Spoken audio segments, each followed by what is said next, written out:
I come to use. Oh, yeah. I mean, more so back in school, but I looked at it, I need to look at it. Six. Not necessarily weird. It's like slide. Seymour. Yeah, I used to look at it. Right. And I looked back. It's terrible, right? Genetic time, I guess it makes sense. I've never really. Yeah. Oh, send it to the link.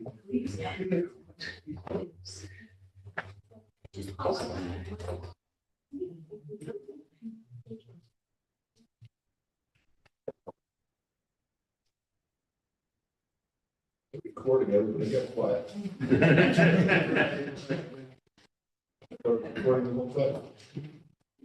Okay, good evening, everybody. Welcome to the City of Kingston Historic Landmark Preservation Commission meeting.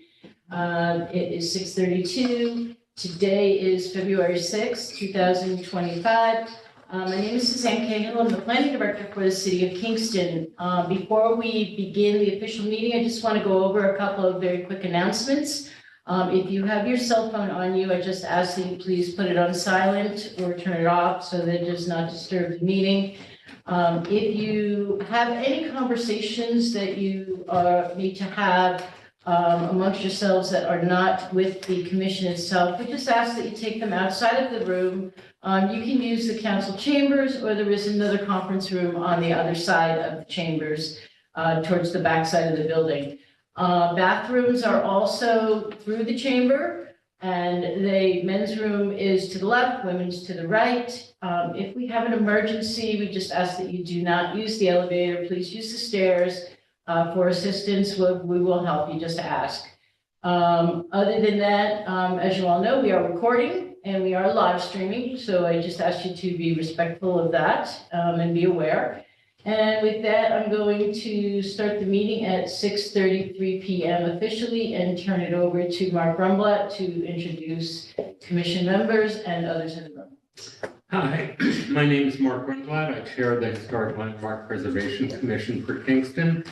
I ask that each of the commissioners introduce themselves. I'll start with you, Robert. Robert Tonner, Commissioner. Andrew Pughes, the architect of the commission. Eddie Grano, Commissioner. Kevin McAvoy, Commissioner. Eric Winchell, Commissioner. And if each of you would introduce yourselves. I'm Sue Cahill, Planning Director, and I'm Ethan Dickerman, the Historic Preservation Administrator. and I'm Anthony Cassidy with the Office of Corporation Counsel. Thank you kindly. First order of business is minutes from our last meeting. Has everyone had a chance to review? Are there any amendments or changes that anyone would like to make? Hearing none, I'll entertain a motion that we approve the minutes as submitted. All right. Actually, I'm going to count you as having Let's moved. make the motion, sorry. You're moving on this one. I still need a second. Second. All righty, thank you. Any discussion? Hearing none, I'll call the roll. Robert? Aye. Andrea? Aye. Nettie? I. Kevin? Aye. Eric? Aye. I also vote yes. All right, first up, old business, 105 Beale Street. We have someone here on that. That's me. Hi there. Hi, my name is Robin Gullickson. I'm with Bob Thunder Protection, and I'm representing West Union Street LLC. All right, if you could give us a quick overview. I remember this building from the last time you were here, and kind of you made some choices, I gather. We did, yeah. It's a 6-unit apartment building to be built on the backside of Beale Street. The owners are going to divide the lot and develop the backside, which faces West Union.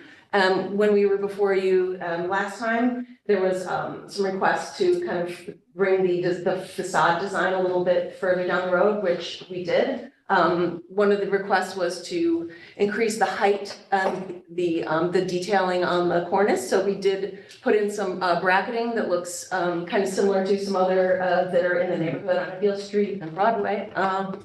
as well as kind of making it a little bit deeper, so there's a little bit more of a shadow line. And then we did add an expression line above the third floor windows that is very similar to the same one down above the first floor. So I believe those were the two items that we needed to address. Right. And we also chose the brick, actually. We have, yeah, it's just a, fitting in with the neighborhood, a standard red with a little bit of mottled kind of appearance, so just like brand new and, homogeneous. Any questions from anyone on the board? My only question had to do with the, what's happening above the door. Is that locked in or? On the ground level? Yeah. I believe so. I believe that we agreed that a canopy of that style was similar to other ones that were in the neighborhood and that it would suit the building. Okay. Well, any further discussion? One question on the brick, is it just like a brick face or do you actually? So it's actually, right now, we are specifying a thin brick Yeah. because the site is very tight and it's gonna be No, on yeah. insulated concrete. So we're trying to keep it Yeah. as small as possible. But yes, thin brick.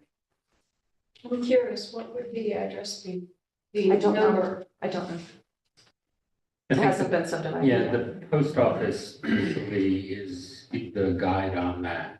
Excuse me? The post office is usually the guide on that Oh, for us. probably an even number, I think. An even number, I think. The opposite side is where I grew up when up to the age of 10. If it's where I think it is. Yeah, I suspect you're right, and the post office likes to guide us on those sorts of decisions. I'm just thinking it's fun. Ah. The home I lived in, I'm sorry, I'm just getting old.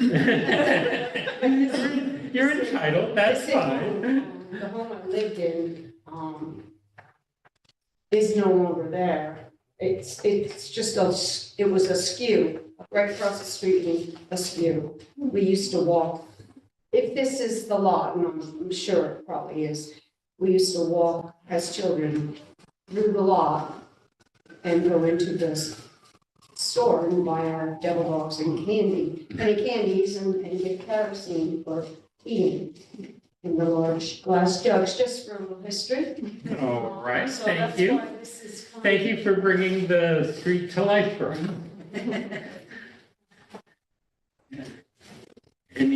All right, I will entertain a motion that we declare this So this is an unlisted action. an unlisted action under We seeker. have a short environmental assessment form completed. And staff went over part 1 and has done part 2 and 3. All right, and the conclusion is, yeah, a negative deck. Does everyone, Eric, you're our newest member. Are you familiar with the idea of a negative declaration of environmental significance? All right. All right, then I will move that the commission make a negative declaration of environmental significance. Do I have a second? Second. Thank you, Kevin. Any further discussion? Hearing none, I will call the roll in reverse. Eric? Aye. Kevin? Aye. Nettie? Aye. Andrea? Aye. Robert? Aye. I also vote yes. Keeping you in all, Yes. yeah. It's because we're taking beer. Right, a little extra sugar has And done sign the this. form, get the form, sign the backside of that, and then that's the COA. All right, Thank you. thank you. Okay. I move that the commission find as fact that the proposed construction of a new 6-unit residential building along West Union Street at 105 Beale Street in the Rondout West Strand Local State and National Historic District If done according to the plans reviewed at this meeting and according to the procedures stipulated in section 405-26L of the City of Kingston's form-based zoning code, is compatible with the historic character of the district for the following reasons. The HLPC reviewed the application and supporting materials filed by the applicant in accordance with section 405.26L11 and determined that the application is complete for formal review of the substance of the proposed work. In accordance with section 205.26L13A, the HLPC determined that the proposed project requires a certificate of appropriateness prior to the issuance of the building permit. The proposed work is to take place on the vacant portion of the property on the north side along West Union Street of a 3-story brick Italianate row building, 2.5 stories in a vernacular style, located 5 parcels east of the intersection of Hone and Abeele Streets, and also Hone and West Union, which the 1976 SHPO, that's the blue form, and its actual name, the acronym BSIF is new to me. Building structure inventory. Thank you. Recognizes is built sometimes between 1858 and 1870. According to the Ringwald map of Rondout of 1851, Beers map of 1870, and Sanborn map of 1899, the 1956 property record card, one or more accessory structures once stood at or near the parcel's frontage with West Union Street, but these records do not identify their use and significance. The proposed building site is within an area recognized as archaeologically sensitive by New York State, with at least one known site adjacent to the east identified as their site 11H92 in the reconnaissance level survey of archaeological resources of the City of Kingston report by Dr. Joseph Diamond in 1990. Also, another excavation along Abeele Street led by Professor Diamond in 2014 identified a pre-contact site near the intersection of Hone and Abeele Streets. Based on these historical records, the HLPC requires a qualified professional archaeologist be on site during excavations to monitor and mitigate the potential for adverse impacts to any historical or cultural materials. The proposed building shall match the plans and elevations submitted with the following criteria of the form-based code. The structure is characterized as a stacked flats building type with a door front yard with the potential for street edge gardens that must comply with section 405.14 I1 and 2. The facade shall be constructed using Glengarry thin brick of the style Mohawk thin brick in a running bond with a soldier bond brick expression line between the ground and second floor, and a cornice shall, let's see, I think we need to add between the third floor and the cornice. Additionally, right, Yeah. there is one between the ground and the second, so there's another one between the third. Yeah, I think we need to add that in. Okay. And a cornice shall conform with section 405.14C1. It's a reference to the plan page SDO dated 1/30 of 2025. Very recent. You may not be familiar with it, so take a look. Okay, thank you. You're welcome.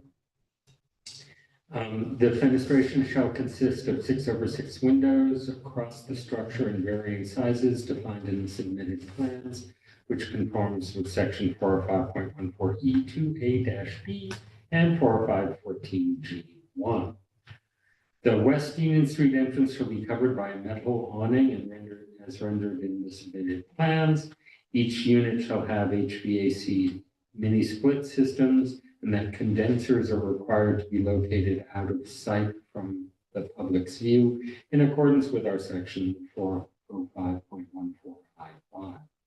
That garbage totes shall be stored in the structure's rear, Any changes or additions to the plans or work specifically described and outlined in the submitted application will be subject to further review by our commission prior to the work being carried out. Our commission's approval does not obviate the need for a building permit from the City of Kingston's Building Safety Division or any other required approvals from relevant coordinating agencies.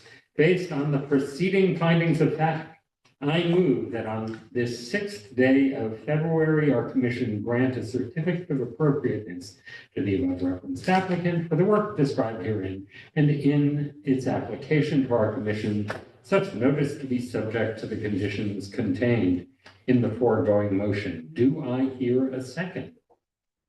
Second, Robert. Thank you, Robert. Any further discussion?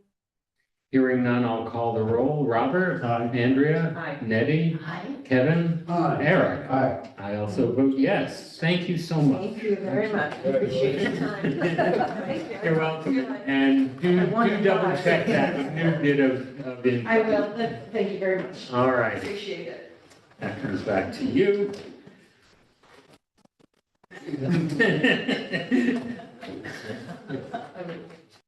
Sure, it's just. First item of new business will be 453 of Beale Street. Have we got someone here? Yay! If you would introduce yourself and give us a quick overview. My name is Mary Alice Waples, lifelong resident of Kingston, New York, and proud of it. This is a dwelling that I purchased in 2001. And there it stands. I want to have it taken down. This gentleman here, Mr. Roddy, is going to do the work. As you can see, it needs extensive work. If I were to keep it and redo it, however you want to phrase it, it has no plumbing, it has no electric, it has no, There's no No, basement, no no sheet concrete rock, floor, no no basement. basement, so it's. no foundation to speak of. It's misplaced from the outer one side. So it's already kind of bubbling on one And the side? chimney's down, I took it down. Yeah, there's no sheet rock, no And I plaster, gutted it. nothing inside, Well, it's so just just partially open gutted. Framing, it's, Uh, you know, And When was the last time it was actually occupied? that would be, it's a good question, but I do know who owned it. Before me, the Lalickis owned it, and that's what I purchased it from. Before that, Miss Dolores King owned it, for probably since the 1800s. And, I, raised my boys in this neighborhood, and I still own another property on the neighborhood, and my son owns another property. Not that that's important here, but, You've got some I've got history we don't. a lot vested. it's a tinder box, it's, I'm surprised no kids or someone throws something through the window on the road. It's- So, I plan to take it down, have it taken down, and, to begin with, I'm just gonna plant fresh, lawn, and, there's some trees, as you can see in the back. They're, quite large in diameter and quite tall, maybe 75 feet tall. And there are two that need to come down pretty quickly because when they're full in the warm season, they have, like a canopy effect, which is nice because it's nice and cool under there. A canopy effect that's reaching out into the street, so they do need to come down, at least two of them. And the one is leaning over the structure itself. So I just wanted to state that in November of 2024, the common council approved amendments to the landmark section of the code, which requires review by the commission of structures that were deemed eligible for the state and national register. that are scheduled for demolition or proposed for demolition. And Ms. Kennedy Waples was connected with us by the building department because of the intention to demolish. And it was identified as eligible on Chris. That determination had been made in 2002 during a project down on Beale Street. It was made by Walter Wheeler of Hurricane Archaeological Associates, who recognized it as an example of a early 19th century humble dwelling, characteristic of a particular architectural style. Additional research that we've done since then did identify that there was a second half to the west of the structure that had been demolished in 1983. So there has been some degree of compromise to its integrity, but I just wanted to preface that additional information there. I don't recall that structure. It's interesting. I will show you the photograph that. Like an outbuilding? No, it was. No, it was. Bear with me one moment, I'll show you.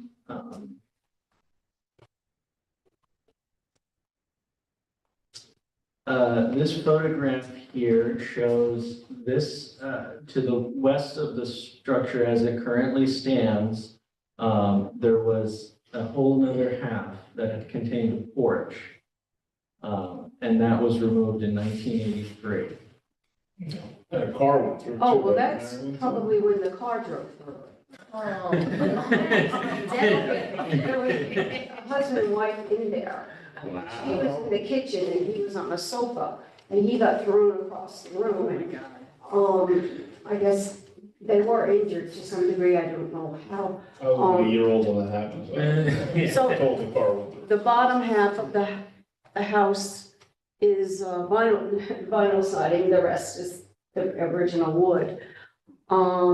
Yeah, that did happen. Okay, well, thank you for solving that mystery for us. All right. He wasn't, the driver wasn't under the influence. I'll just put that out there. He probably was a medical event. Well, yeah, for at least 3 people, it seems like. So, well, okay, and so we have photos. I'm familiar, I was on the board in, when the idea was brought up as a canal zone historical, there was a stretch of, I think, about 8 buildings that were similar. This was not the one that got the most attention at the time. A few of them did wind up being sold by the city and have been fixed up and are now inhabited, but this one had I Excellent. owned those at the time. I owned 4 in a row. Okay, so you're even more aware of the details than we are. But that was the thought and why it was considered possibly eligible as trying to maintain a row of probably canal worker homes. If you go back far enough. Yes, well, I can keep. I'm sorry. I know We're gonna have to pump you for information at some point. It's very interesting. So the rules that we've got to go by here are ones that we haven't used on a structure undergoing demolition. We've always had some review of demolition of properties that are in districts, but the new code expanded the area of the city a bit for properties like this that were deemed eligible but never made part of a historic district.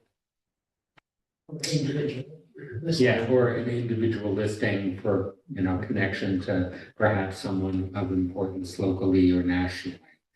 If our basic rules here is we have to decide whether we would choose it specifically as a protected site or a contributing property within a district.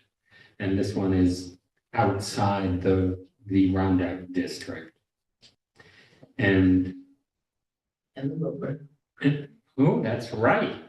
Yeah, I didn't hear what you said. and the Wilbur, Wilbur has- Wilbur, yes. right, which is the newer district, but, and this is beyond that. All right, if we deem it eligible for a designation as a local landmark or as part of a district, we have to submit a preliminary determination of eligibility in writing to the owners. This presumes that we're declaring it more than, but it does require us to make these findings. And we would have to do so with the notice of the finding of immediate designation as a landmark, a relatively rare thing for us to do. I'm only aware of one, and Mayor Satile kept me on the road for at least 2 days for having done so. And then we have to give a recommendation to the Common Council, who has the final say on such matters. But we've got to do a preliminary determination based on what we know now. So what we know is that they have not determined, the building department has not determined the property presents an imminent danger or hazard to public health, safety, and welfare. It's standing for now. It has been weakened in many ways through the past. Are there interior trusses, interior walls of any sort? There's no lathing or nothing on them, they're just all totally. They have identified the building as a use annex on Yeah, you gotta the keep that. outside of the structure, so that is signifying that The picture. if there were something to, an event to happen there, say it did catch on fire, it would signify to the fire department and the responding officials not to exceed or to use extreme caution. And probably not to enter the building. Got it. Okay. Excuse me, it would need a total rebuild. I understand that from. I'm not an engineer, but Foundation. there's been enough construction, it's I shot. mean, just a new building that has to come down just to put something else up. It's, Okay, if that, you know, thank you. and that doesn't mean that somewhere down the line, I wouldn't want to put a structure up, another building, a home. And you would Something. come to the building department. Of course. Since we're not in But that wouldn't happen right a away. district, I'm not sure it would come before us. No, it would just be regular, if it were just a single family, it would just go through the building department. Standard structure to get. So, but we have nothing to say about that at this stage of the game.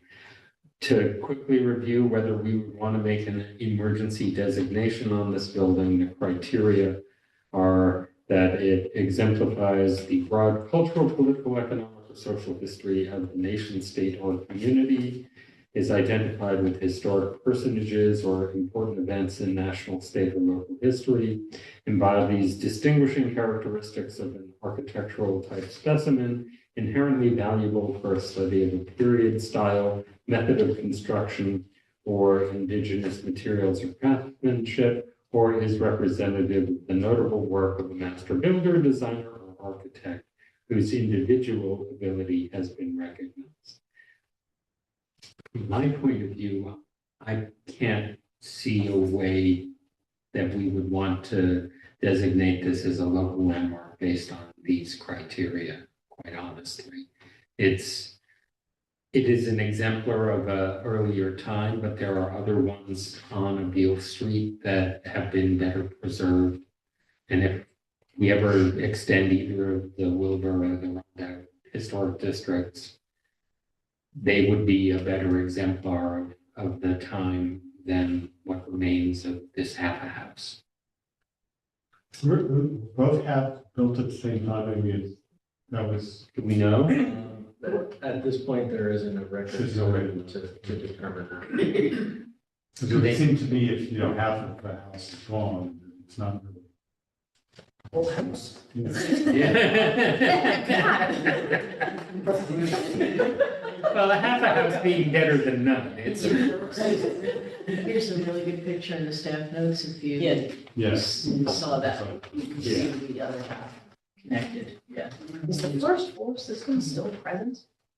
There's a big hole in Oh, the okay. first floor upstairs to the ground. No, ground floor. Ground floor, there's big holes and it's just Yeah. dirt. You know, joists. So, yeah, I was gonna say, was the joist just spanning like just the perimeter? Yeah, there's like a little, couple pieces of concrete on the perimeter, Yeah. a little concrete pit where the water came in, and Right. that's Yeah. all been disconnected, so.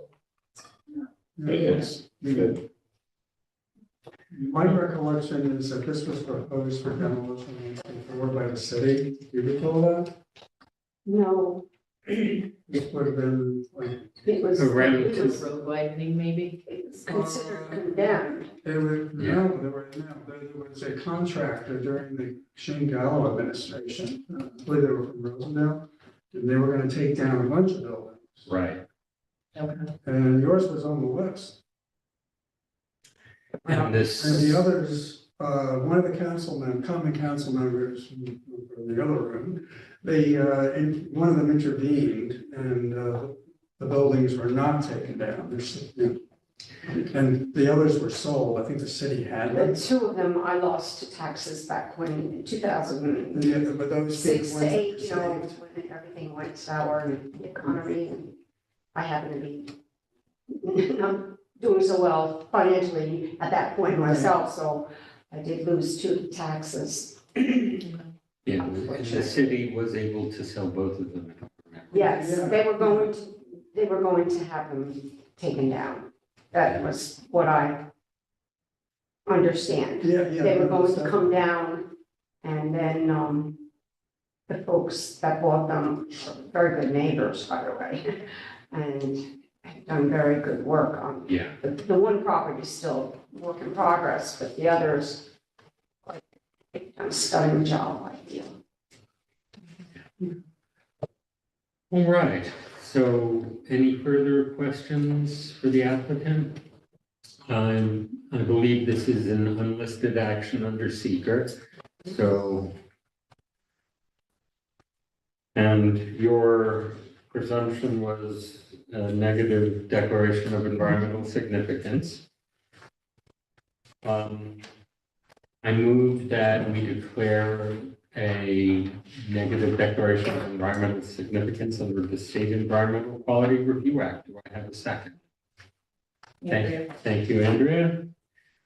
Any further discussion? Hearing none, I'll call the roll. Robert? Aye. Andrea? Aye. Nettie? Aye. Kevin? Aye. Eric? Aye. Also, I vote affirmatively. Let me sign here.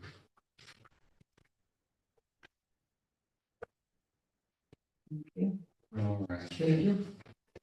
And I move that the commission find this fact that the proposed demolition at 453, also at 451 Beale Street, a structure deemed eligible for the state and national register of historic places, if done according to the plans reviewed at this meeting and according to the procedures stipulated in section 405-26L of the City of Kingston's form-based zoning code, is appropriate for the following reasons and conditions. HLPC reviewed the application and supporting materials filed by the applicant in accordance with section 405.26L11 and determined that the application is complete for formal review. In accordance with section 405.26L13A, the HLPC determined that the proposed demolition requires a certificate of appropriateness prior to the issuance of a demolition permit. The proposed work is to take place at the 2-story, 3-bay wide wood frame square plan vernacular dwelling on a stone foundation. No, it is not on a stone foundation. We've heard that. Yeah, it does have a small stone. Got a little perimeter. row of stones just to Around sit. it, and then- Oh, It's not a full Yeah. basement. I see what you're saying. That's- Thank you for that clarification. I will keep. Not even a That stone ain't- grade.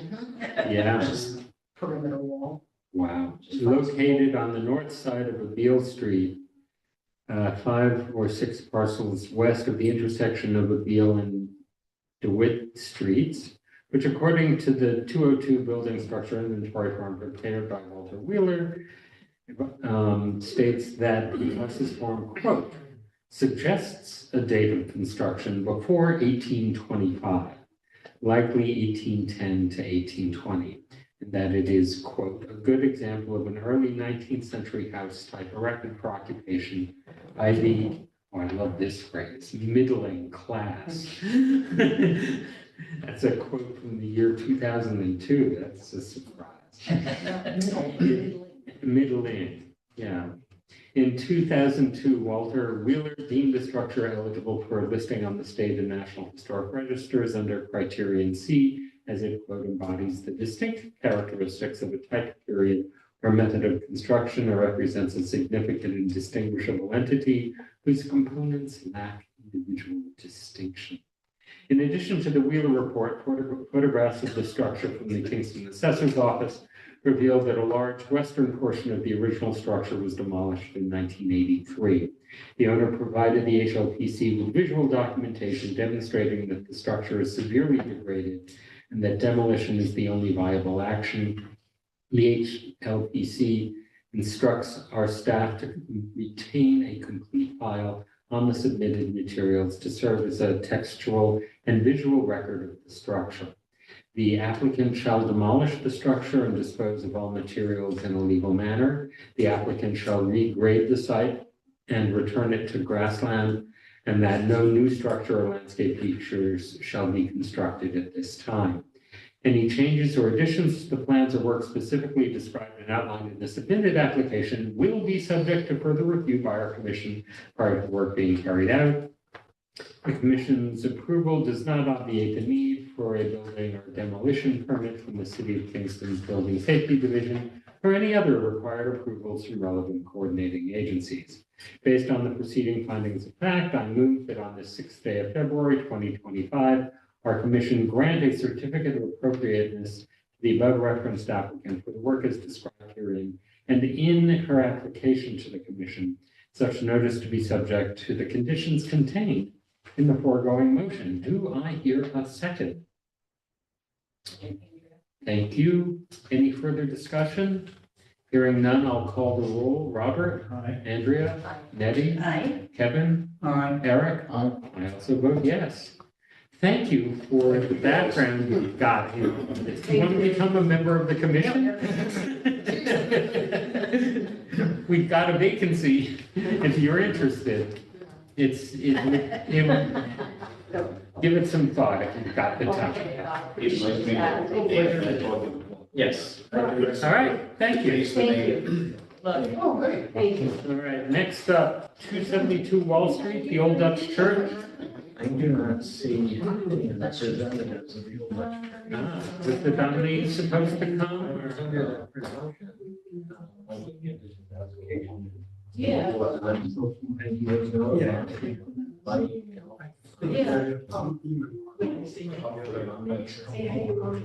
Shall we skip over that for now and give them a chance to? Yeah, we can come back to it. Meeting? Yeah. All right, so we're going to hold that one in abeyance and get back to it if someone appears on behalf of Old Dutch. Next up is 106 through 122 Green Street, the Wiltwyck DAR. I have recused myself from prior things for having an interest in a neighboring parcel. And, Eric, you are also. oh, okay, well then we're just gonna have to go play next door. You bet. Eric, just state your reason for recusal. I signed the letter presenting this commission 2 years ago. Thank you. Prior to the applicants presenting, I would like to move to the commission that we go into an executive session briefly for attorney-client conference due to this application. The applicants had previously been litigation on HLPC. So technically, yeah, it's not executive session under 105, it's a attorney-client session. Okay, attorney-client. Pardon me, it's an attorney-client session. Okay, so there's a motion, you need a second. Second. Nettie, all in favor? Aye. Okay, all right. So we're gonna, Do we go? just have to ask you guys to just step out of the room for a minute. Okay. It's just come to life. You submitted it as part of. Yeah. Commission. Yes. You really didn't.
Attorney-client. Yeah. Okay. Andrea? I would like to make a motion to come out of attorney-client session. I'll second it. Okay, all in favor? Aye. Okay.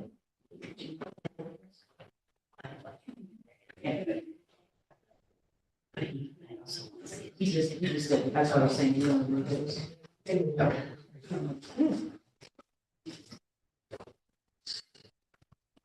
Well, I just learned a historical fact. Parents' grandfather was a building inspector in the building for 30 years.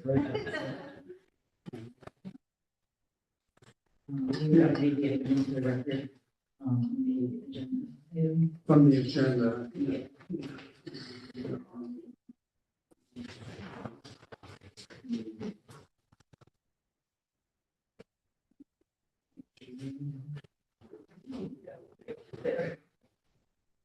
Okay, we're up to 106-1 Green Street, level DAR, window replacement, repairs to front and rear porches and landscape work. Section block and lot 48.330-3-19. This will be looking at a secret type 2, transect T by N. Kingston Stockade. Oh, Kingston Stockade Historic District. Heritage Area, Ward 2.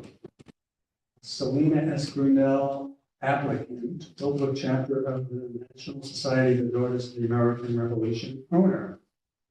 Okay. So I guess the question we're gonna. Just have, you can just introduce yourselves for the record. I'm Kevin McAvoy, I'm the acting chair just for this particular portion because the chair is recused. I'm Jim Bacon, attorney for Yeah. Southbreak in New York. Selena Gomez. Selena Dindal, the Right. Regent. Did I mispronounce your name? I'm sorry. Close enough. Okay. And Karen Davis. He's here, yes.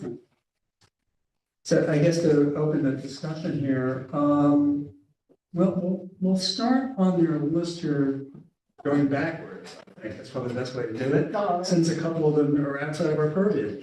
Number 5, the root of the tree on Crown Street, that's out of our purview. Trees, we don't do trees here. Understood.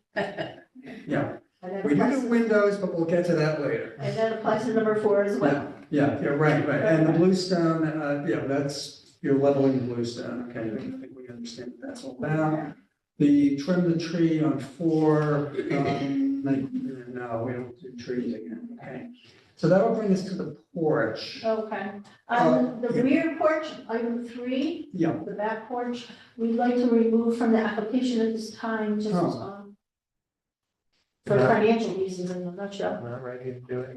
Not quite ready to do it. We would prefer to give priority to the windows and the front porch. okay, so we're gonna.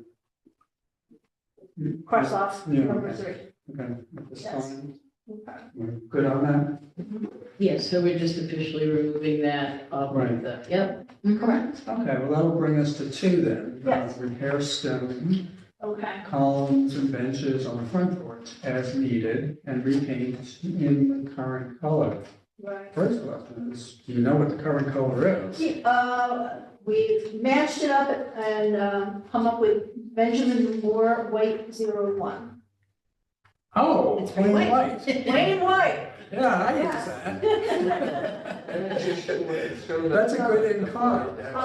And I did bring a little bit of a better explanation of the situation in photographs. Yeah, This was just taken yesterday. This is the front porch in question. And as you can see, the bottom here is a little wonky. Passing Well, what around. they want to do is actually Yeah, fix underneath that slate. yeah, you can So- see Oh, the yeah. bottom is getting a little bit diluted, whatever you wanna call it. Because the main slab, the stone has cracked and a lot of water permeating in there. So what we'd like to do is perhaps, makes more sense. We need to take the weight off of the 2 columns, the weight of the roof. So to put a beam like right under here with jacks on either side, come in with something like a forklift to remove the existing stone. It's a good 6 inches thick of blue stone right there. And then the smaller pieces on here, so that we can move that all out of the way and see what's going on and remedy that. Here's some close-ups of the base of the columns. That's the left side and the right side. But the columns would be just repainted, And the columns, you're not if replacing. there's some wood that's not gonna be, viable to repaint, then we would replace that as needed. But it would be repainted to. The in-kind color. So, in one or two, the main slab of that surface of it has cracked from left to right, and the front portion has dropped a little bit, and that's what we're trying to rectify. So that explains item 2 on our application. What is that that's underneath the stone slab? Is that concrete? I'm not sure about in the middle. I believe on the ends, at least, it is some more stone. That we're just kind of. Later, slabs of bluestone. So, but until we can pull that away and analyze what's going on, it's difficult to. You think the ice got in there and worked? Probably water, ice. Is it sloping now from the door? No, it seems to be pretty pretty flat, but it's just, the front portion is dropped about Yep. 3/8 or a half an inch.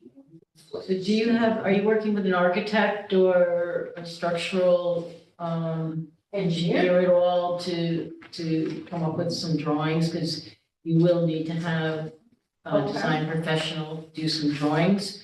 Okay, we'll do that. So when you said, just so I understand, with you're putting a beam underneath. Just a temporary Temporary support, support. so with- take the with- weight of the roof off. Okay, It'd be under the bottom of the roof, okay, to basically. pull the columns. Or just to pull the lift columns them off out. of the stone. Okay. We're not, probably not gonna just. Are they just set on the stone, you think? I believe so, yeah. It doesn't No. appear that they're actually fastened. As far as I can tell. Yeah. Yeah. Now, that porch was added on. I do believe that was one of the That's right. total renovations, it's talked about in several articles. It's not original. It's the only thing I could. It's not original to the Revolutionary age, no. Do you have the Teller plans by any chance? We haven't found them yet. No. No. Okay. I'd love to find them. And a couple of the slats on the back of these benches have also like kicked out on the bottom, so we just like to push that back in place and re-nail it and make it look nice again. Is everything? So that's the best. Okay.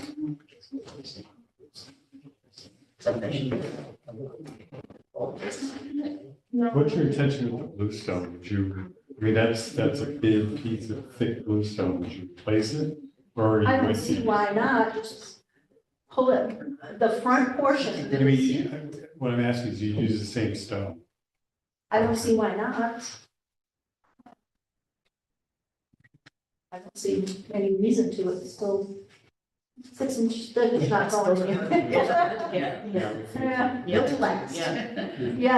Yes. So we're just trying to remedy the situation that we happen to see there at the front. So.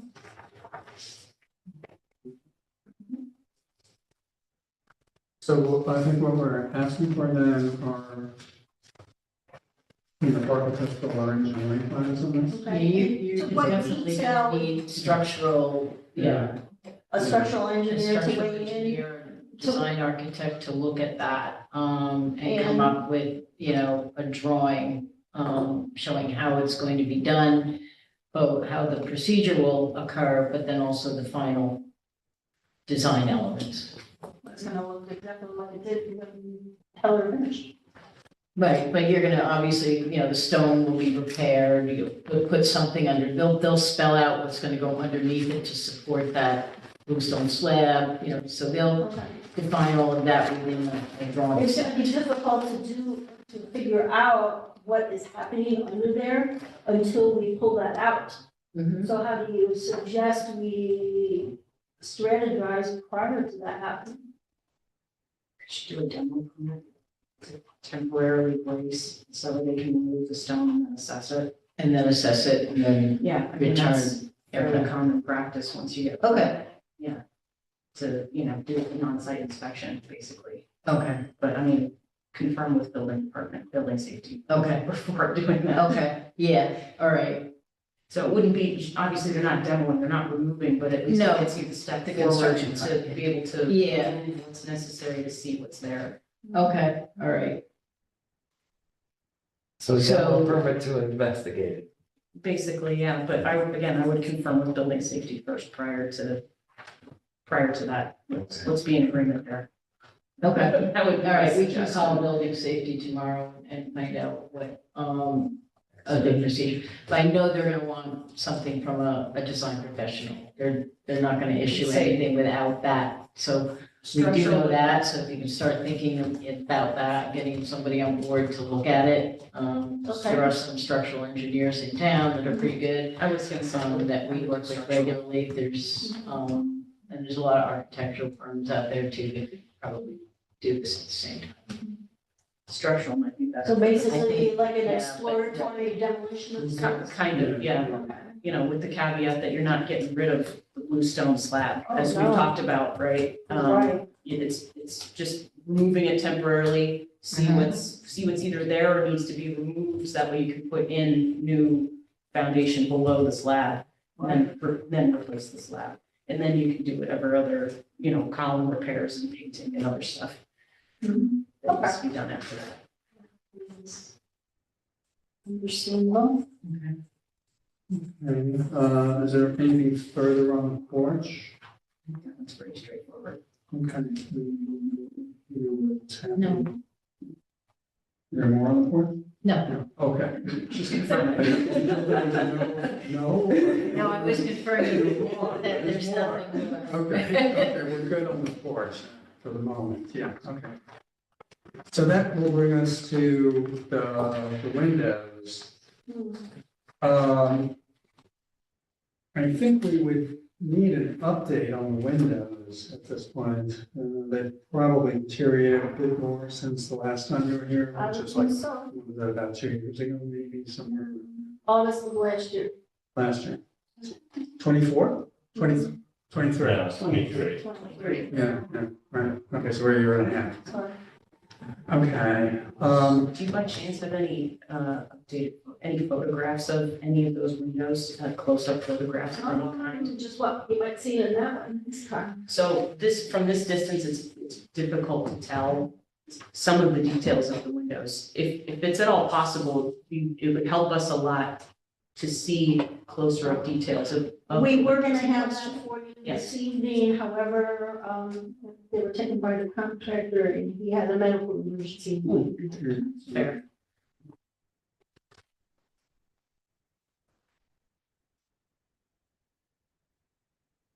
There was a question at one time, earlier on, that there was, I believe that your contractor had told us that there was a possibility that a handful of windows could be saved. Is that still a possibility by his assessment? I doubt it, it's that much more time gone by. I think we would really like to know if after his medical emergency is completed, hopefully for the positive. We would really like to know a little bit more about those windows. As has been presented many times from our perspective, it's really important that we try and keep some form of historic fabric with the windows, since they are such a character defining feature. And understand where you're coming from with wanting to replace the bulk of them. But if there's any way that we can maintain some of historic character there, that would be really great for us to hear.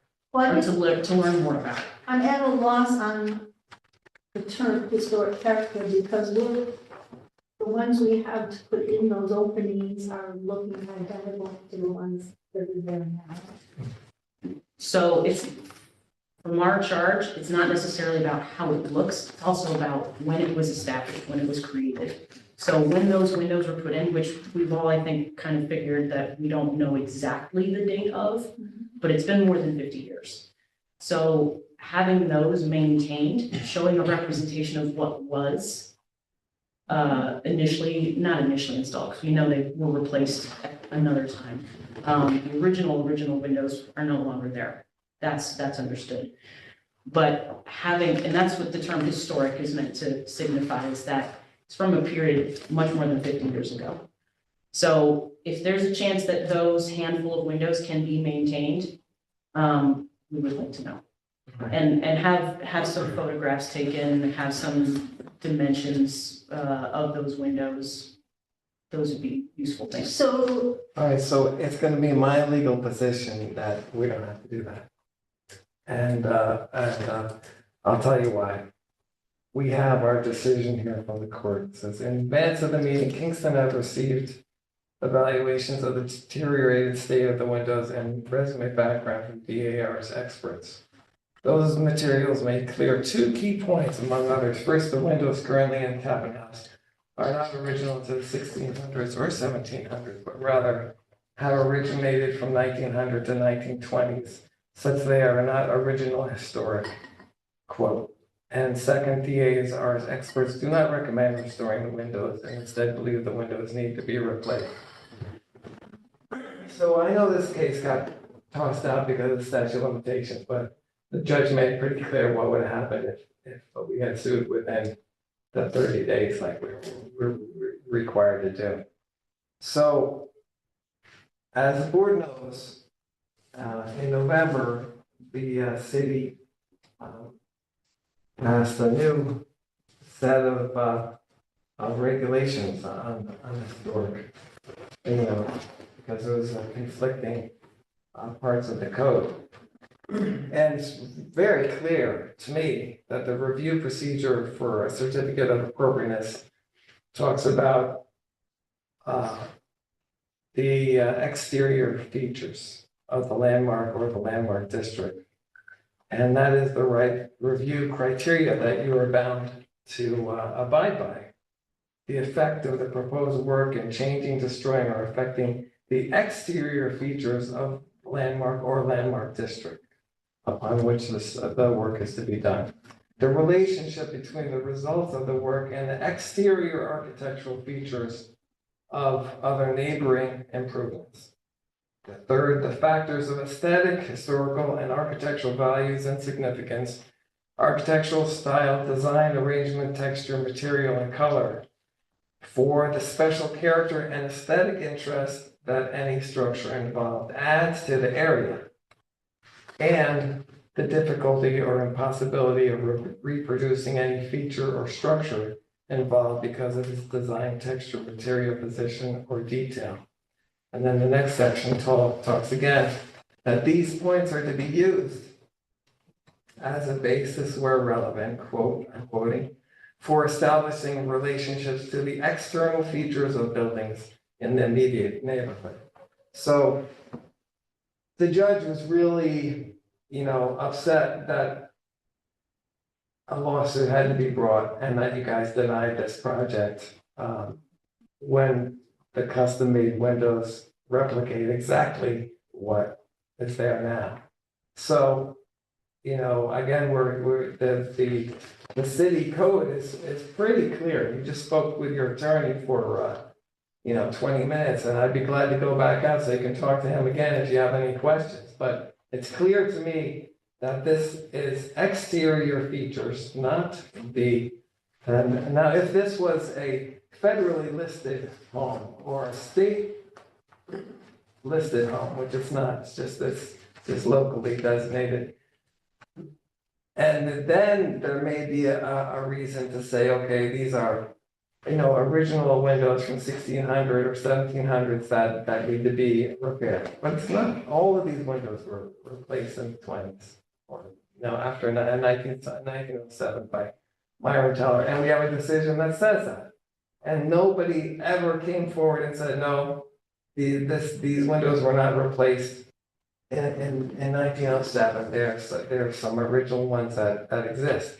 Nobody has said that. I've talked to Bill Rhodes and Jane Keller, and I've looked through all of the documents possible about Myron Teller and the DAR's looked through all of their records. They can't find anything to suggest that every single one of those windows wasn't replaced. The one Kingston Freeman article we do find from 1907 says that there are 10 windows that will be replaced. But that's all it says. It doesn't say anything more about the windows. So our evidence, and if we have to go back to court, it's going to be, there's nothing to refute the evidence that all of those windows were replaced. So while you may think that a 50-year-old or 100-year-old window deserves to be repaired, there's nothing in your code that says that has a definition for what a historic is. Or, and you just can't make it up, especially in this kind of situation where we've been in court. So, while you may feel that we should do that, we don't have to do that. There's nothing in the law that says we have to do that. Exterior features are what we're concerned with.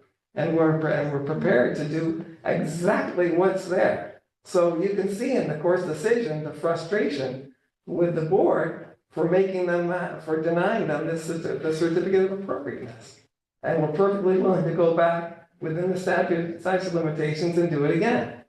And from discussing this with the judge, I have a pretty clear understanding about how the judge is going to rule. Now, these people should not be delayed anymore. It took a long time to get that decision.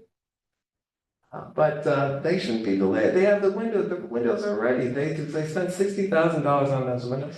They followed the guidelines that you had published, and I know the board was not happy with that and have taken that off the website. But those design guidelines said, if you were repairing something with the same type of material, you don't even have to come before the board. So they bought those windows on that promise. And yes, I know the court did not say there's a stop here and they let that go. But if I have to go back to the judge, I know what she's going to say.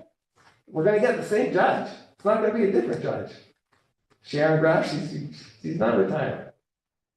So I think what we should do is go out again and let you discuss this with your attorney, because this is a legal point that I'm not going to bend on.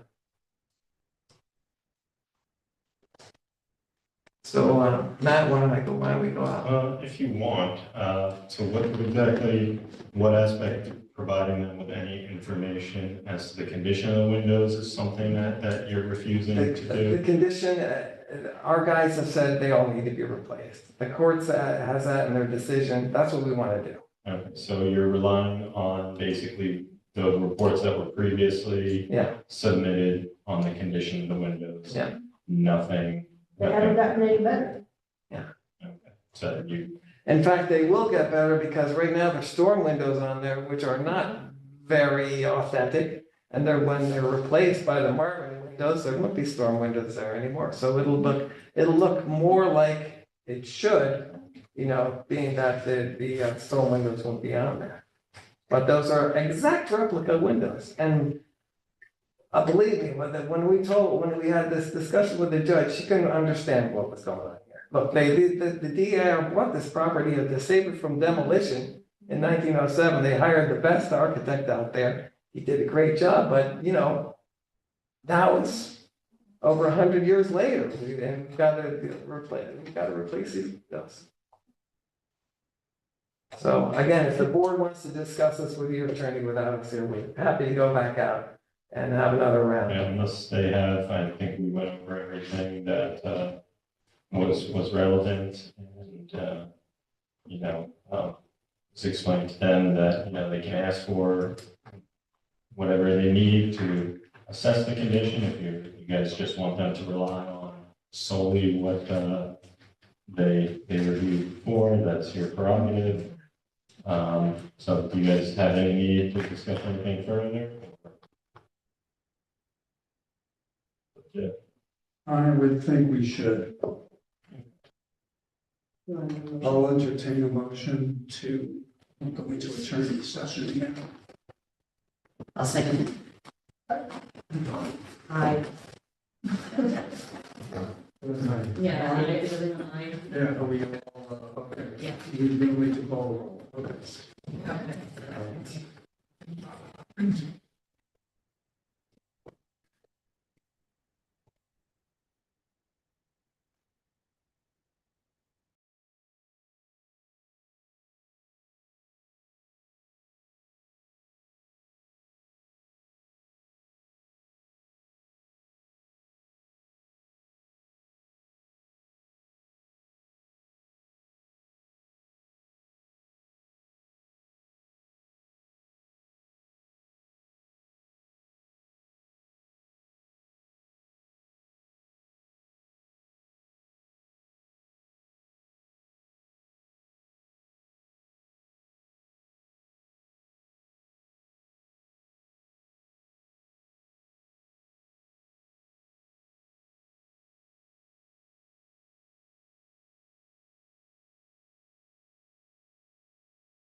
Talk on that. Kevin, you're gonna make a motion? I'm gonna make a motion, I am making a motion to come out of attorney-client session. Do I have a second? Second. Aye. Aye. I also am aye, and we're out of session.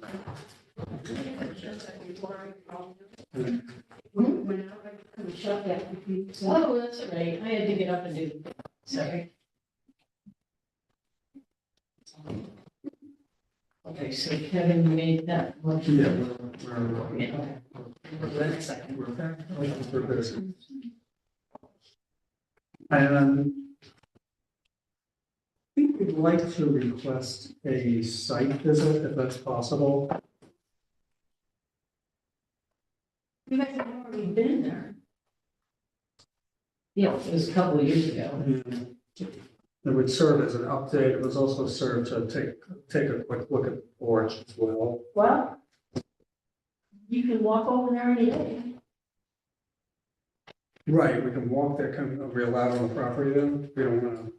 As long as you tell tell myself that you're gonna be on there, that'd be fine. Okay, so. Do you want to see the inside?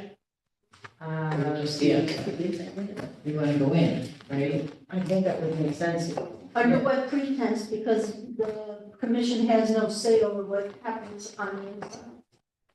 No, but the window, to look at the windows from the inside too, not just the out, I mean, the second floor, you're not gonna be able to see them up close. Don't have to I'm look at just this. saying, that's what we're looking for. All right, well, I think the answer to that is no, right there.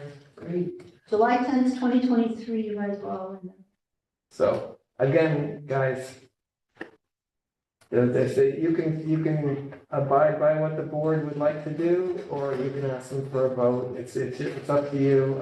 I'm willing to go however you want to go. But they've asked to do a site visit. Again, it's up to you whether or not you grant that. We have a record that's pretty well developed. You have, the testimony is that as you said, since the last time you were there, or they were there, the windows have deteriorated further. So based on that testimony, they can make their decision, or like I said, if you want to grant them the ability to come and look at the exterior of the windows, it's up to you. I see Karen shaking her head, but you guys. Well, I just did say they can, go see the exterior every time. I know, but then that would require us to come back to another meeting after they've had a chance to look at that. So, do you want to discuss it with Karen first, or? She's right there. Karen, what's your feeling? She's the regent, she makes the final decisions, Okay. and we all have to go by what she says. So, Okay. whatever So, you I say, mean, we could make I'm hearing you. we could make a date right now to have a schedule where they come and look at the exterior of the windows, and then we would come back here next month and, or you can ask for them to vote on the windows. With all due respect, you yourself have pointed out that the storm windows cover the exterior of the windows, so that's why it would be helpful for us to see the inside. Well, you're not gonna see the outside from the inside of the building, right? No, but that helps to determine the deterioration of the windows. Right, because they go all the way through. You stick your finger through. And we were there a year and a half ago, 2 years ago. Year and a half. But So- if you say that they deteriorated further, that would be good for us to see too. Well, again, this is up to them. My legal opinion is that they have the right to replace them and the deterioration. If this was, like I said, if this was federally listed or state listed, it's not federally listed, it's not state listed. This structure was listed on the state and national register in 1975. That documentation is registered with the State Historic Preservation I've never Office. seen that. Not It according is to. posted on the not according city's to SHPO. website under the meeting materials for this. And it is also listed on the State Cultural Resource Information System. Well, that's different than what SHPO had told us. In any event, your code doesn't give you the power to look inside there and determine that they have to replace it. That's my legal position. So if they want to let you inside, that's fine. If they don't want to let you in, that's fine with me too. I'd rather have the vote tonight and be done, All right, strung out too long. all right, so she would like a vote tonight on the evidence that's before the board. And they'll vote on the entire application, because you have. No, the other ones, they'll comply with getting the structural engineer on the porch, just on the windows. Just the windows. I would prefer to have a site visit and table this whole thing tonight. Have the site visit and then come back. And the whole thing, if we can do that. But I have other board members, so I'm only one person, even if, I'm the acting chair, that doesn't Can count. you motion, Wait, please? so why don't you all weigh in as to what you want to do? No, I agree. I would very much appreciate a site visit. But I would still like to table until we've received the drawings from whatever design professional you're gonna use for the front porch. You mean the whole thing? Or the foundation. No. We were looking at it more as two separate projects of sorts.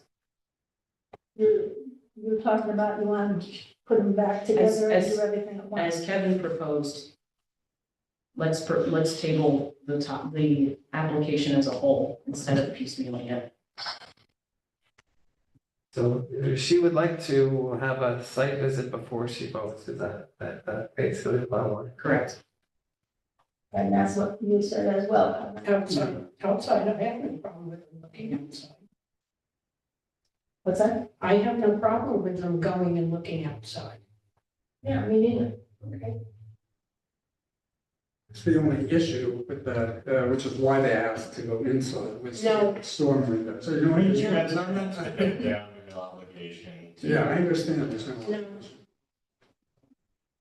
It was just that the contractor had pointed out that you could stick your finger through it, and I think that's all they're looking to see where you can stick your finger in. Storm windows may be an obstacle to do. Well, can I just say one thing? Sure. At one of our last meetings, one of the ladies Yeah. was on the Green Street sidewalk, took her cane and stuck it through the outside of the window into our meeting room. So you can see how they're deteriorated on the outside with no question. You don't have to go in to see where this hole was. Even with the storm windows, you can see that? We can take the storm Okay, windows that's what off. I'm If asking. you want, That's all I'm we can asking. take it on downstairs, we can take the storm windows. There is a window. at least.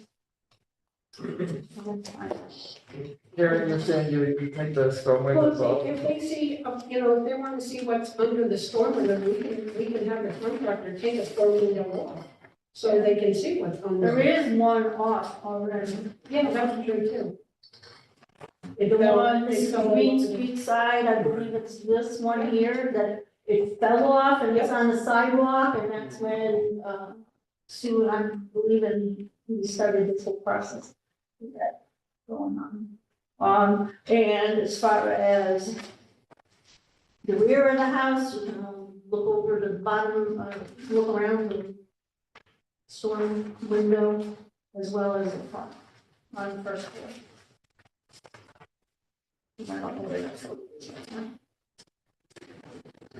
So with that, with an outside inspection,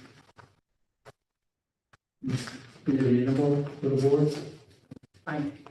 All right, well, all right, now just understand that, so again, because of how your code is written, what the criteria is, my position is that doesn't matter if they're deteriorating, if they wanted to replace them and they were in good condition, they would have the right to do that under the law. And it's because it talks about impacts to the exterior features of, and the other neighbors. That's my legal position. If you disagree with it, that's, I can't do anything about that.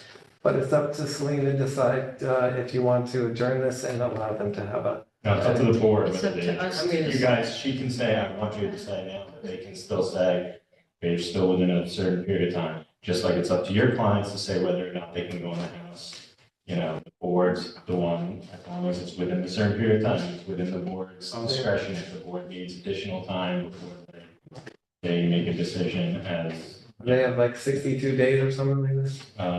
That's basically from the time, the application is determined to be complete, so 62 days.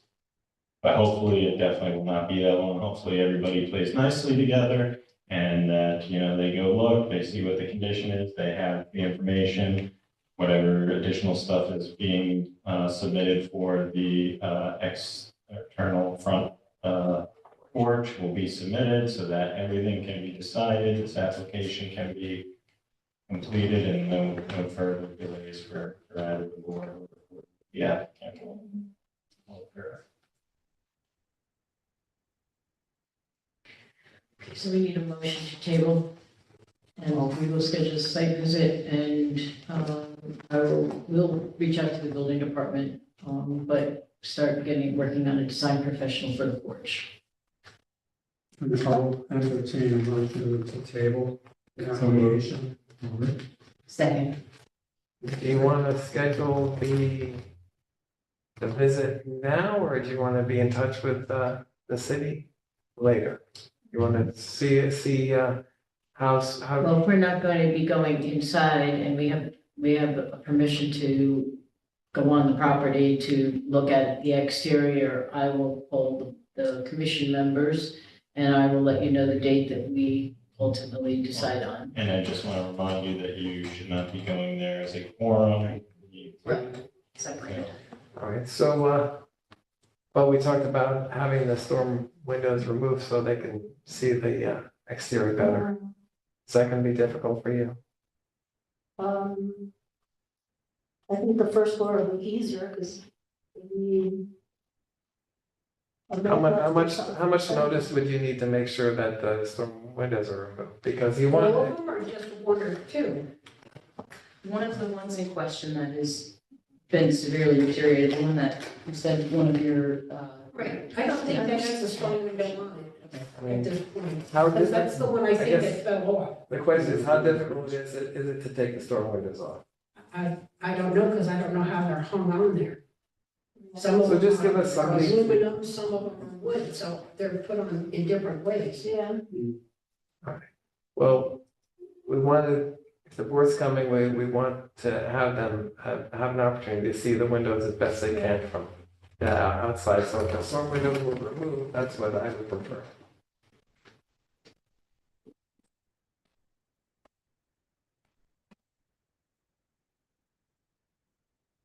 So Suzanne, just give us some lead time before they're going to start to look at the premises.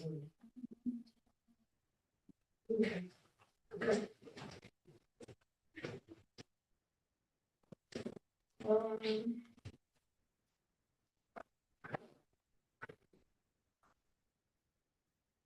Just figuring to use some time for the contractor to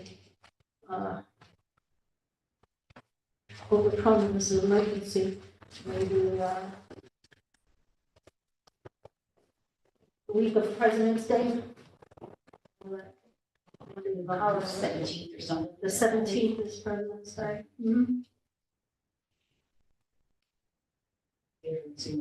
So we sort of have to go somewhat separately. Yes, I get. You want to do it starting the week of the 17th then? Sorry, say it again. I didn't understand the question. Starting you want to do like the 17th, 18th, 19th, and then give those 3 days?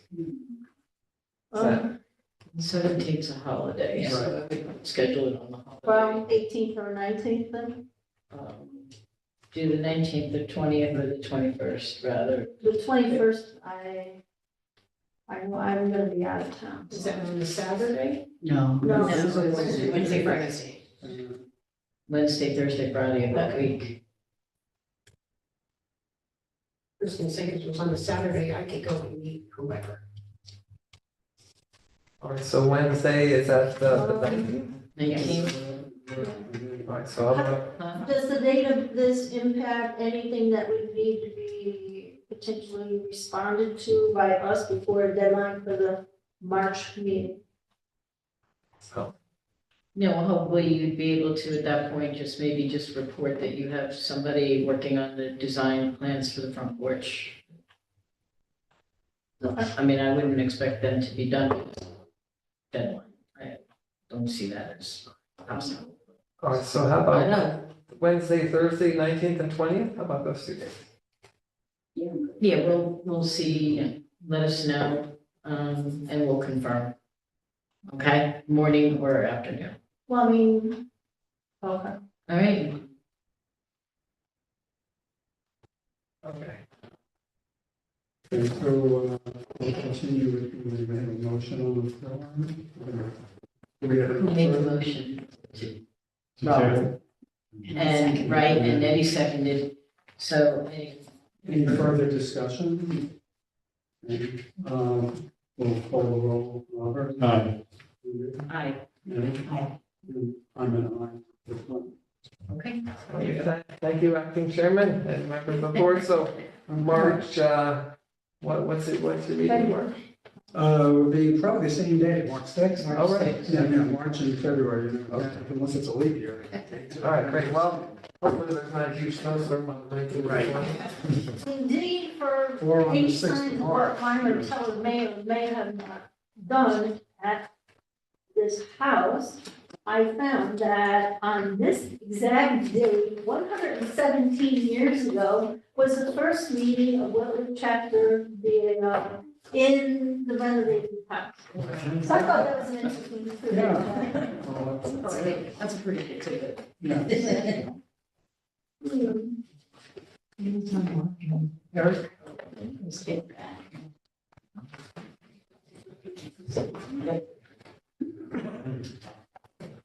Thank you. Thank you. Okay, thank you.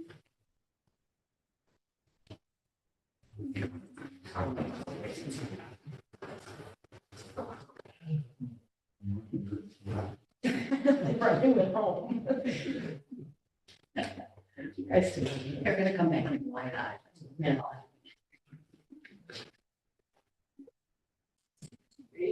Drive safely. Thank you.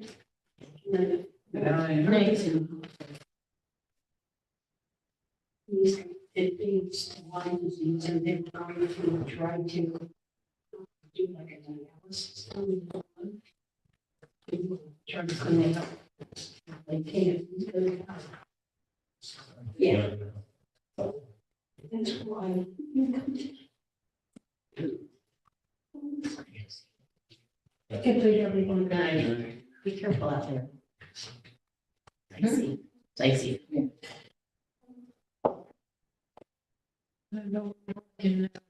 Maybe the other conference room, I would assume. Yeah, anything went to find them.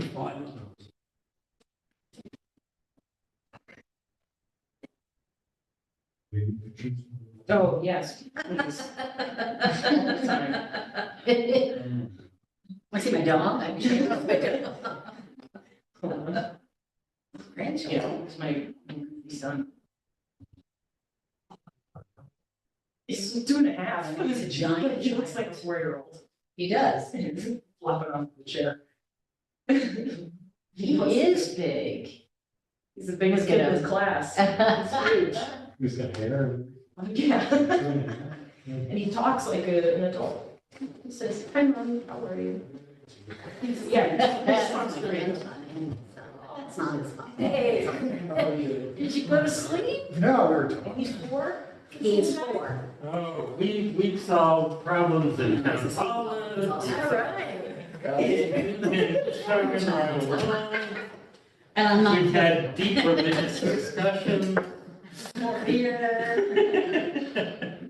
All right, so 272, back to 272 Wild Street. You cooked that with me. The old Dutch church. Yeah. Mark would be here. That one. We're going back a little bit.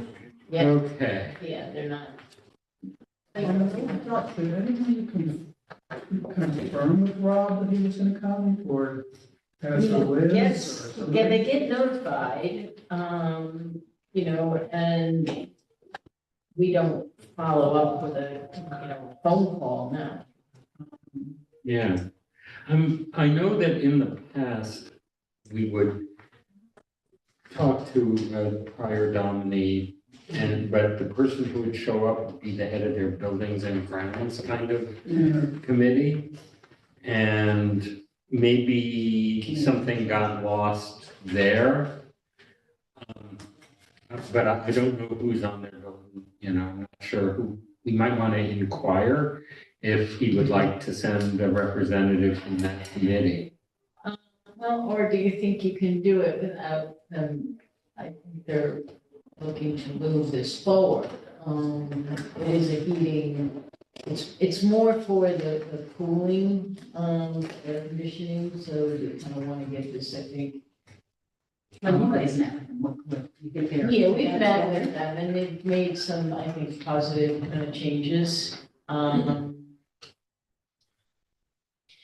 When we first looked at this, we were dealing, it's a RICOR job, but RICOR now farms out all of their permitting with local communities to a third entity.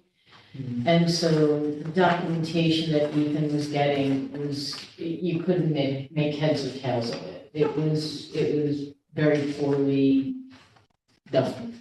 And so we reached out, Ethan, I told him to reached out to Rob. We met with Rob and showed him what we got and why we were wanted to talk to him directly. We walked around the site, and he resubmitted some plans. And we looked at, a couple of our concerns that we had raised primarily was the last time, there are two mini split condensers there now. We did those as a desk review. There were conditions that were imposed. They were supposed to be ground mounted. They are wall mounted. So there were not to be any penetrations to the masonry exterior wall. Obviously, that is not the case, so we were not happy with that when we discovered that.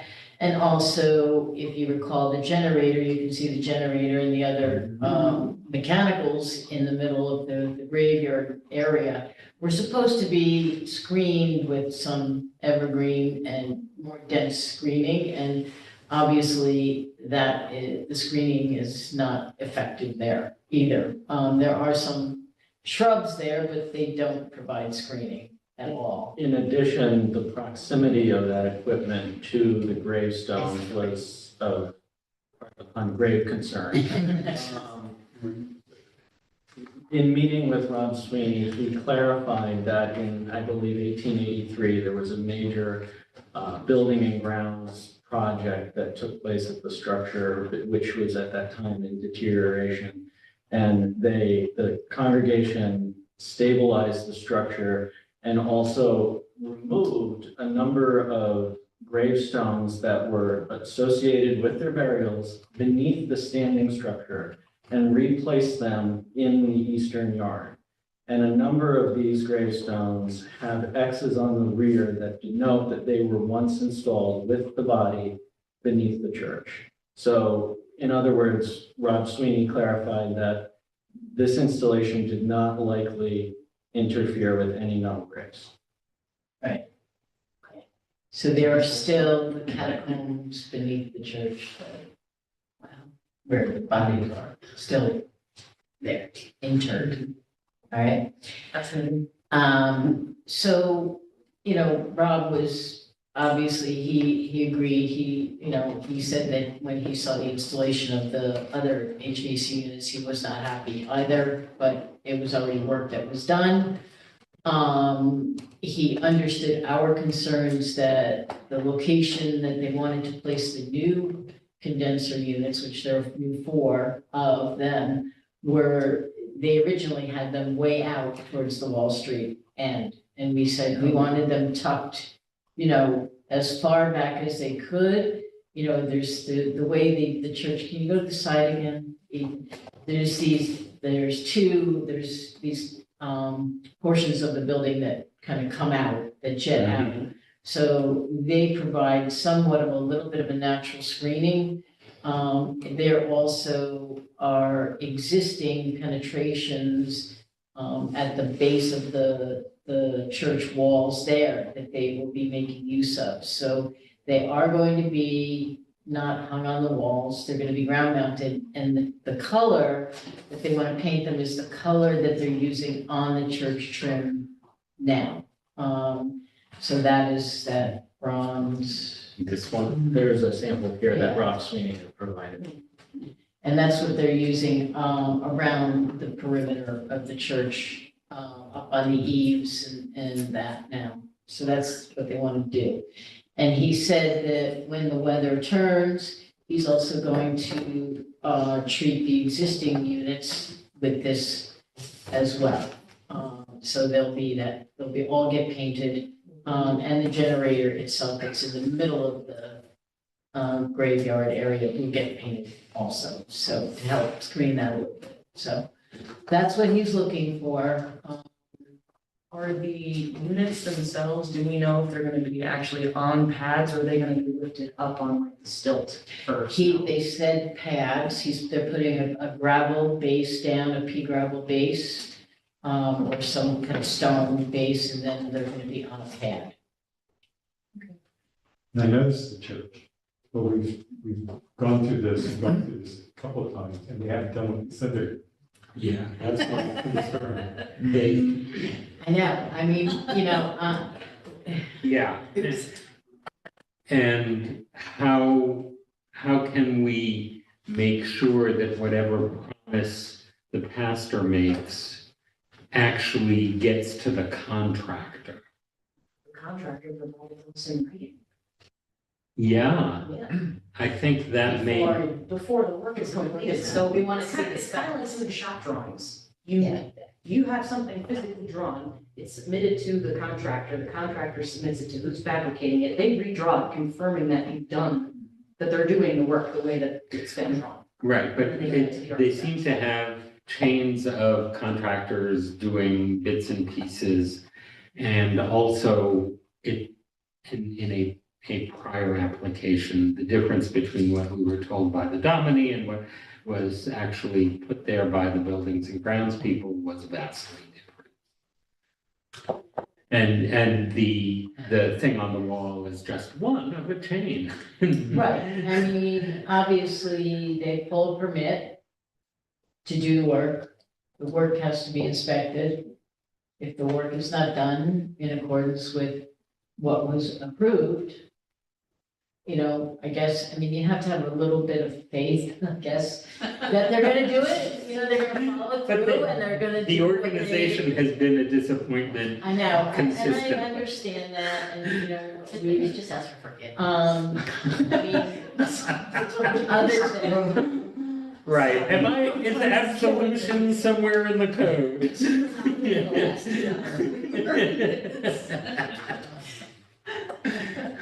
I don't know, the only thing I can say is you have to trust that they're going, it's like everybody else, that gives you a plan. Can we ask for a submission not only from the Dominie, but also from whatever committee is overseeing this or the actual installer? I don't know how many steps there are here between the person with spiritual authority and the actual work on the ground. I guess you could ask for a statement from the contractor that expressly states their understanding of how these will be installed, or, Before any permit is issued. So it's a conditional permit. We'll give you the permit when we see the picture. Well, the permit, the building department would issue the permit. Right. You say that you say your approval can be conditioned on, I guess that's the only way to do it, is to ask the contractor, person's gonna do the work. So this, acknowledge that this is how you're gonna do it.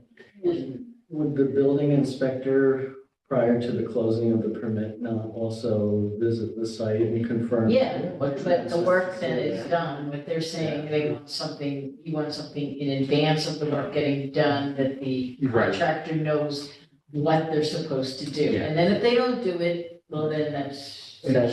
can Ethan go with the building inspector, the electrical inspector, when it's time to close the permit out, to make sure it's been yeah, installed the way? I can certainly do that. Well, I have a stupid question conceivably, but how does the building department know that whatever we've talked about in these meetings and have put forth, are they not reading these and inspecting things on site to say, yep, HLPC said this has to be this color, that's that color? I will say the building department's gotten much better. Okay. That like that.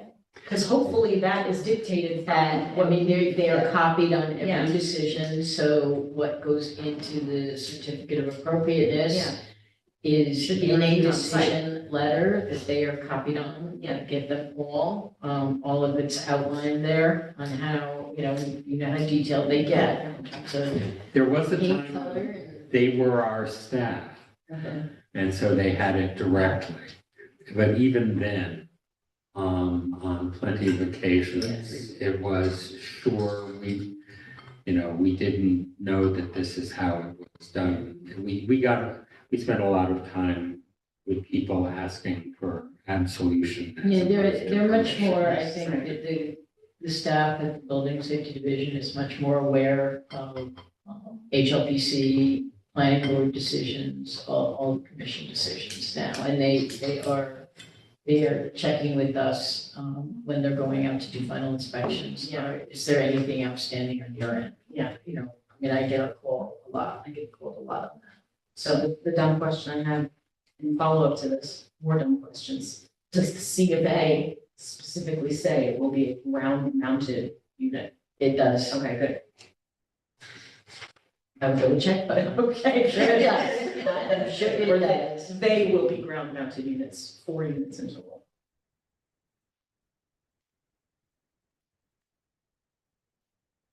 It starts with us. Yeah, We're coming out of our paperwork, we have nobody to blame but ourselves. this is, okay, reasonably put, but yeah, we have been specific in the past and been ignored. And it's very difficult to tell within the organization where So we it's have- slipped. We have that they are mounted, four of them will be mounted on pads with the locations. And that there will be a layer of 1/4 and 1/2 inch pea gravel color matched to the surrounding stones along the eastern foundation that shall serve as the base of the condenser units. Okay, great. So that is in there, and then also in there is that they're using 2 existing portals into the basement with no other penetrations to be made. And we have the paint color for not only the new ones, but also the existing ones and the generator. And do we have to state that, that the building department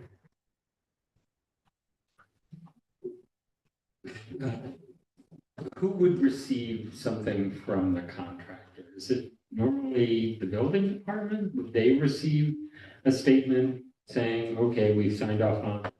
Yeah, These the conditions. contractor pulls the permit from the building department, and the contractor notifies the building department when the work is completed to close out the permit. Otherwise. it's like Okay, close so out the are permit, we typically- directing the building permit to get the contractor's signature on these? Can we do that? They used to be our enforcement arm, but they're not under the new code Yeah, in they the are. same way. Yeah, they're the enforcement arm of. Okay, so we can give them a direction that says, here are the conditions, we're sending it to the church. We need you to get sign off. If you want the sign off of the contractor, That's who got blamed, yeah. yeah, When they have to That's go who to the got office blamed and get the before. permit, they have to sign something that says these will be ground mounted units. I'd rather put that onus on staff, okay. to get that first. And we will do that. I wouldn't, not that I don't trust the building department to do it, but I don't think that's part of their normal. It wouldn't be part of a normal kind of process for them in issuance of a permit. So it wouldn't be something that would kind of be, like, Right. and there's so many of them down there that, you know, if you tell one person, that doesn't necessarily translate to everybody there. Yeah, All right. okay. So can that be a simple directive to you guys and not be part of our record or? No, we'll put it in I would put it in the COA that, you know, you're Staff will- directing planning staff to do that. Yeah. Yep. Mhm. All right, that's a step in a strong direction that I wish we'd had years back. Yeah, I think this is maybe just a one-off case, too. I don't think this is something we need to require. Yeah, I wouldn't do it. No, I wouldn't either. It's just that, but we've been burned. Yes, No, no. and I think, you know, I think that when we approach, you know, obviously we'll approach the pastor first, as because they're the one that is gonna have to reach out to the contractors. And ask if we have to run this, if he has to run this through some kind of committee. That was Gets lost. in the, I didn't get that impression when we met with him. that's good news. Yeah. All right. One question on this, what are these on the roof? I mean, I see the condenser units. Those are the inside, they're not on the roof. They're gonna be the inside units. And that's, yeah, that's an older, because that's what we were concerned about. These are shown way, Yeah. they're actually back They're gonna be- here. Yeah. The units right here. Yeah. Okay, Yeah, so, that much I picked up, it's just these things, so, yeah, those are the inside. okay, they're inside. Can you tell me what you Oh, what am I pointing out? The Oh, okay. yellow and red lines on the roof. Got it. And just draw my, and this is a little out of whack. It's supposed to be. Sure. It has written down. Yeah, it just confused me, but it's okay. Did you see what I was saying? All right. Any further discussion? Are we all comfortable with this sort of double check in hopes that it actually appears the way it's been presented? Yes. All right. In that case, Okay, type 2. yes, I will entertain a motion that we declare this a type 2 action under seeker. Type two. Thank you. Thank you, Eric. Any discussion on that motion? Hearing none, I will call the roll. Robert? Aye. Andrea? Aye. Nettie? Kevin? Aye. Eric? I also vote yes.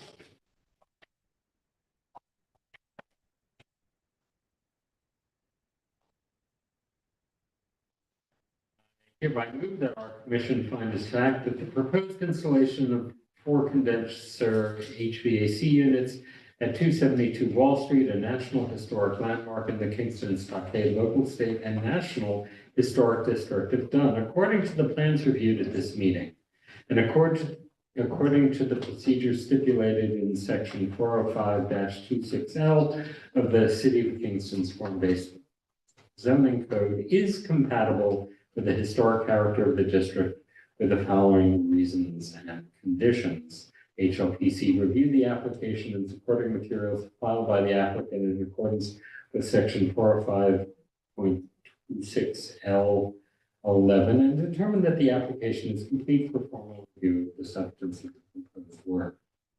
In accordance with the section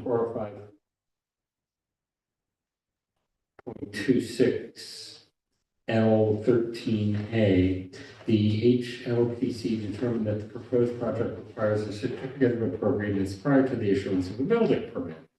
The proposed work is to take place at a 2-story limestone trimmed bluestone Old Dutch church located on the west side of Main Street, centrally between the intersections of Fair, Main, Wall, and Wall Streets, which dates to 1852, designed by architect Menard Lefevre, and that the structure is the 4th to occupy this placement since the church was established in 1659.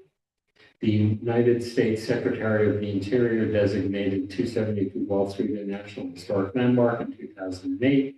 The applicant shall install 4 new HVAC mini-split condenser units on the structure's Fair Street eastward side and the locations identified on a plot plan submitted by Pastor Rob Sweeney on January 23rd, 2025, which will be mounted on pads. The applicant shall install a new layer of 1/4 to 1/2 inch pea gravel color matched to the surrounding stones along the eastern foundation, which shall serve as a base for the condenser units to be installed upon. All lines and electrical connections that enter the structure shall enter the structure through 2 existing portals into the basement, and no other penetrations of the structure shall be made. The proposed condensers shall be painted in Sherwin-Williams Urban Bronze SW 7048 to match the church's trim work, as the installation of fencing and or shrubbery is deemed not feasible in the location due to fire department access, and that other screening would be less attractive, and therefore the HLPC has determined that painting the condensers will best meet the intentions of section 405.14I5. The applicant provided sufficient historical documentation demonstrating that the proposed HVA systems will not disturb any burials, and that the existing 2-unit HVA systems and cell service generator in the eastern churchyard did not disturb any burials. See Building Committee Renovations of 1883. The applicant shall treat the 2 existing wall-mounted condenser units and service generator by painting all with the same Sherwin-Williams paint to match the church's trim. There I would add then another line, direct staff to obtain acknowledgement of the contractor / installer of all conditions as noted above. I accept that amendment. We'll do the seconder, is the seconder? No, as long as you're reading. So everyone understands at that point, that's what that additional language is to be inserted. Any changes or additions to the plans that are work specifically described and outlined in the submitted application will be subject to further review by our commission prior to the work being carried out. Commission's approval does not obviate the need for a building permit from the City of Kingston's Building Safety Division or any other required rules and relevant coordinating agencies. Based on the preceding findings of fact, I move that on the 6th day of February, our commission grant a certificate of appropriateness to the above referenced applicant for the work as described herein and in their application to the commission, such notice to be subject to the conditions contained in the foregoing motion. Do I hear a second? Second, Robert. Thank you, Robert. Any further discussion? One thing I just noticed, that there's some reference to the Inflation Reduction Act and tax incentives and tax credits, I believe. Oh, because of energy efficiency. Right, but they're nonprofit. I think there was a component of the purchase of these equipments that they have or something to do with grant. Oh, okay, Yeah. so there's a way to utilize the tax incentives. One of the things that we did not talk about is that, and we spoke to Rob about this, is that they have covenants on this Right. property. And so we should probably add in the COA that SHPO signed off because it's an exterior alteration. And that there are deed covenants from grants that they have received. There's 2 separate ones and both of them reference any exterior modifications. So can we make an amendment in here that, here, the applicant must secure signed or from SHPO per deed covenant restrictions. Arising from earlier grants. For example, the grant that replumbed the wall, that was a 5-year Herculean task. Right. And so I remember seeing covenants in that discussion. Yeah. Okay, So that. so I would accept that amendment as well. Does everyone understand what we're doing with that? Robert, will you second that again? Yep. Okay. Okay, seconded as amended. All right, any further discussion? Hearing none, I will call the roll. Eric? Aye. Kevin? Aye. Nebby? Aye. Andrea? Aye. Robert? Aye. I also vote yes.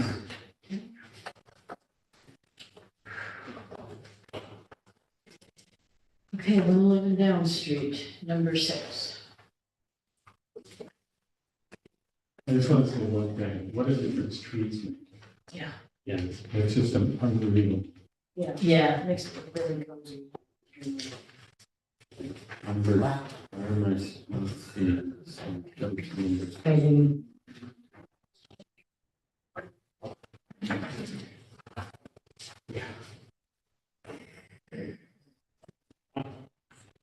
All right, 111 Down Street, the Lantry House, letter of support. It's probably the fanciest house on Down Street. And this is from the 1950s.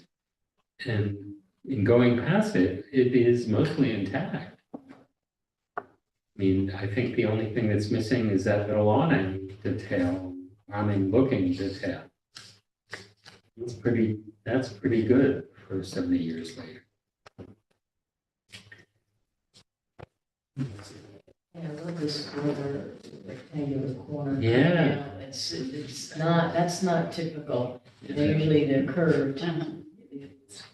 Yeah, bay window. Yeah, And it's an overpitched roof on top too. Yeah, It's like a 14 on 12. yeah. That it's. detail is very frustrating. How it intersects back into the main roof too. Yeah, it is in that sense reminiscent of the Tri-Arts building on Henry Street. All kinds of crazy angles, Very all sorts true. of wild sort of Yeah. surprises. But that's Kingston for you. All right. Does now, as a recommendation, we're not even, seeker does not apply, so It's just if, really, we just affirming it, and we will send a letter of recommendation, but something we also, are now going to try and push for too, is that since they already have the majority of the work, basically the legwork is done, we want to pursue them or get them to pursue a local designation. So that's a more detailed process, you just can't do it, you have to have a public hearing, you know. But they but we have, can invite them. absolutely, so we want to do that as well. I think that's a great idea. I Yeah. mean, it's a building I drove past for a long time without recognizing some of the unusual features of it. All right, so we're good with 6, 7? All right. I have to recuse myself for this one. Oh, that's right. Should I step back? Yeah. Just go like this. This is wonderful for me. My mom lived here Oh, and for about 3 years. Yeah. And they were wonderful with her. And it's a gorgeous old building on the inside as well. The front part. Yes. The back part is not, well, no, it's just more modern and that's where the main entrance turned Yeah, out. but I think this only covers the front part. This nomination is just for the old section. It doesn't include that rear. area. Right, and Yep. this would hopefully allow them to deal with the electrical system, which was a disaster. I won't say anything. I was in it when it lost power more than once. very scary. Yeah, So again, okay, as long as we can, we'll send the endorsement on this one. the support letter, and then same thing, we'll reach out to them to do local nomination. That would be lovely. Okay, great. Hooray. Just before you adjourn, I just want to remind everybody again, I know I sent an email out the other day, but your financial disclosure statements need to be in by the 14th of February. Yeah, there are notaries here in the building. If you don't have one, just come in. There's a couple of notaries. Janet in Corporation Council is one, and Amy Peterson down in the Community Development Office is a second. So they are here in the building. Most banks have them. If but you do need to get them in, please, so that. Thank you for the reminder. Eric, have you done these? I did everything yesterday. Okay, great. Matt, you're a notary, right? Yeah. Can you notarize it now? I have my stamp in my car, I can go grab that. Oh. But the one issue is, you still need to submit it, and they have to put it in the envelopes and have it, and basically. Oh, you have to sign the book. All right, I'm sorry. Yeah. I'll just drop out. Okay, yeah, Right. all right. Thank you. Anyone have any other new business for us? I will entertain a motion to adjourn. So Do I hear a second? All in favor? Aye. By acclamation, we stand adjourned.